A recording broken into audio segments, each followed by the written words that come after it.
Hi guys, आज के इस वीडियो में हम बात करेंगे सिलिकॉन वैली बैंक के बेयर मी सिलिकॉन वैली बैंक के फेल होने के बारे में। तो शुरू करते हैं। सिलिकॉन वैली बैंक एक कैलिफोर्निया, अमेरिका की एक कमर्शियल बैंक है जो टेक्नोलॉजी एंड इनोवेशन स्टार्टअप्स को सपोर्ट करती है। ये बैंक 1983 में फाउंड हुआ था और आज के दिन ये 50,000 से ज्यादा क्लाइंट्स को वर्ल्ड वाइड सर्विसेज प्रोवाइड करता है। सिलिकॉन वैली बैंक मेनली उन स्टार्टअप्स को सपोर्ट करता है जो टेक और इनोवेशन बेस्ड होते हैं।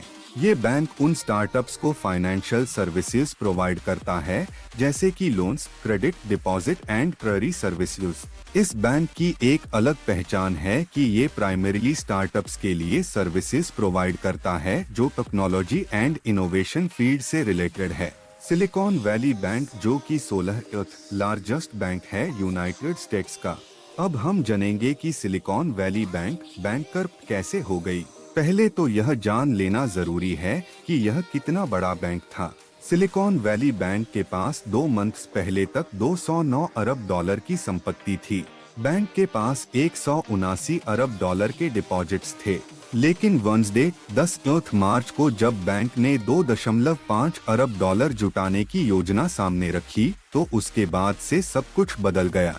लोगों को बैंक की वित्तीय स्थिति पर संदेह हुआ और उन्होंने अपने पैसे निकालने शुरू कर दिए। फ्राइडे से ही लोग बैंक से अपने पैसे निकालने में जुटे थे। इसके बाद शुक्रवार को अमेरिकी गवर्नमेंट ने बैंक की कमान अपने हाथ में ले ली और फेडरल डिपॉजिट इंश्योरेंस को बैंक का रिसीवर बना दिया गया। 60% से ज्यादा टूटा शेयर। सिलिकॉन वैली बैंक ने बीते दिनों बताया था कि उसने 21 अरब डॉलर की सिक्योरिटीज बेच दी हैं। इसके बाद उसने शेयर बेचकर 2.5 अरब डॉलर जुटाने के प्लान के बारे में बताया। इससे बैंक के इन्वेस्टर डर गए। उन्हें बैंक की नाजुक फाइनेंशियल स्थिति का अंदाजा हुआ तो शेयर बेचने लगे। बैंक का शेयर 60% टूट गया। कहाँ तो बैंक पैसा जुटाना चाहता था और अब वह खुद बिकने वाला है। अमेरिकी रेगुलेटर ने बैंक को बंद करने की घोषणा की है। एसवीबी के बंद होने से इस पर निर्भर स्टार्टअप्स की परेशानी बढ़ गई है। उन्हें अब फंडिंग के लिए कोई दूसरा ऑप्शन देखना होगा। वहीं जिन लोगों का पैसा बैंक में जमा है वे अपना पैसा निकालने की कोशिश कर रहे हैं। दूसरा रीजन है इसके बैंकक्रप्ट होने का कि सिलिकॉन वैली बैंक एक हाईटेक कमर्शियल बैंक थी जो मोस्टली स्टार्टअप्स और टेक कंपनीज के लिए काम करती थी। बैंक को मल्टीपल लोन डिफॉल्ट्स और पुअर रिस्क मैनेजमेंट की वजह से फाइनेंशियल ट्रबल्स का सामना करना पड़ा। बैंक के कस्टमर्स के फंड्स सिक्योर नहीं दी और उनकी फाइनेंशियल ट्रांजैक्शंस में एरर्स हो रही थी। बैंक का मैनेजमेंट इस इशू को सॉल्व नहीं कर पाया और अल्टीमेटली बैंक को शट डाउन कर दिया गया। सिलिकॉन वैली बैंक ने अपने फाइनेंशियल रिपोर्ट्स में बहुत सारे गलत एंट्री किए और कंपनी का फाइनेंशियल पोजीशन और प्रॉफिट एंड लॉस स्टेटमेंट को मैनिपुलेट किया। ये गलत फाइनेंशियल रिपोर्टिंग की वजह से बैंक के इन्वेस्टर्स, रेगुलेटर्स और क्लाइंट्स का ट्रस्ट खोया गया। बैंक ने अपने इंटरनल ऑडिट के बाद आईएसी डिस्क्लोज किया और फर्स्ट सही फाइनेंशियल रिपोर्टिंग की शुरुआत की, लेकिन इसकी वजह से बहुत सारे क्लाइंट्स और इन्वेस्टर्स ने अपने पैसे निकल लिए और बैंक का फाइनेंशियल पोजीशन कमजोर हो गया।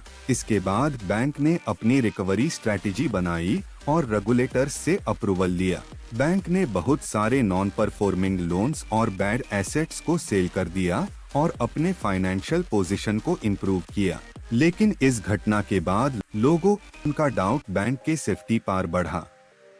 लोगों को लगने लगा कि क्या पता और कितने बैंक्स के साथ ऐसा हो रहा है। लेकिन हमारे देश में रिजर्व बैंक ऑफ इंडिया ऐसी घटनाओं पर नजर रखती है और सभी बैंक्स को रेगुलरली मॉनिटर करती है।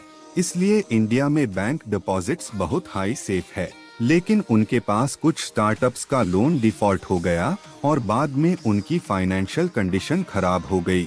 इसकी वजह से उनके शेयर होल्डर्स और कस्टमर्स को बहुत नुकसान हुआ।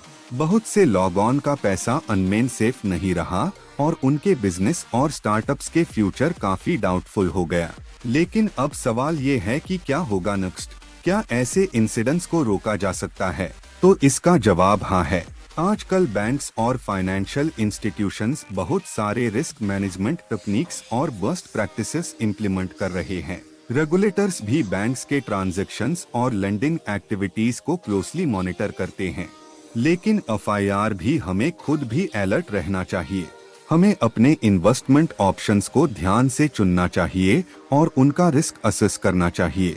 हमारे पास मल्टीपल इन्वेस्टमेंट ऑप्शंस है, जैसे fixed deposits, mutual funds, stocks और रियल एस्टेट। हमें अपनी रिस्क एपेटाइट के हिसाब से सही ऑप्शन को चुनना चाहिए।